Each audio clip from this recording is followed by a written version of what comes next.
Hello, everyone. In this lecture, we examine the experiences of LGBTQ plus youth within educational systems and explore how schools influence identity development, safety, and well being. Chapter 9 focuses on the relationship between education, social environments, and healthy development for LGBTQ plus young people. Youth spend a significant portion of their lives in schools, making educational environments central to social and emotional development. During childhood and adolescence, many young people begin recognizing and understanding their sexual orientation or gender identity. Because identity development often occurs during school years, educational institutions can either support or hinder LGBTQ plus youth development. The chapter explains that LGBTQ plus youth frequently encounter barriers within schools, including underrepresentation in curricula, lack of inclusive programming, and experiences of discrimination or harassment from peers and adults. At the same time, increasing cultural visibility and growing acceptance have created more opportunities for LGBTQ plus youth to find supportive communities and resources within educational settings. A key concept discussed in this chapter is heteronormativity and cisnormativity. From an early age, students are often socialized with the assumption that everyone is heterosexual and cisgender. These expectations can make LGBTQ plus identities appear abnormal or invisible, creating pressure for students to conceal or explain their identities. Because heterosexuality and cisgender identity are typically assumed, LGBTQ plus youth often experience identity disclosure, commonly referred to as coming out.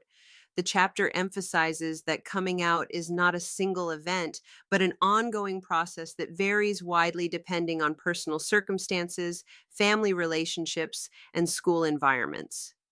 Supportive responses from peers, educators, and families can promote healthy development, while rejection may contribute to negative emotional, physical, and educational outcomes. Research discussed in the chapter shows that LGBTQ plus youth are recognizing and disclosing their identities at younger ages than in previous generations, partly due to increased representation and visibility in society. However, disclosure can also carry risks. Family rejection remains associated with emotional distress, homelessness, and increased vulnerability among LGBTQ plus youth. Acceptance, by contrast, serves as a powerful protective factor. Educational institutions play a major role in shaping these outcomes. Historically, schools were not designed with LGBTQ plus students in mind, and many policies and curricula excluded or stigmatized gender and sexual diversity. Limited discussion of LGBTQ plus topics in health education and classroom materials contributes to feelings of isolation and reinforces the perception that LGBTQ plus experiences fall outside normal social life. The chapter highlights efforts to create safer and more inclusive schools. One early example is Project 10, established in 1984 to provide structured support for LGBTQ plus students within a high school setting. Similar initiatives expanded nationally through organizations such as GLSEN, which advocates for inclusive educational environments and improved school climate. Student organizations, commonly known as gay straight alliances or gender sexuality alliances, represent another important development. These school based groups provide safe social spaces, promote leadership and advocacy, and strengthen connections between students and supportive adults. Research described in the chapter shows that schools with these organizations report reduced harassment, improved mental health outcomes, and greater feelings of belonging among LGBTQ plus students.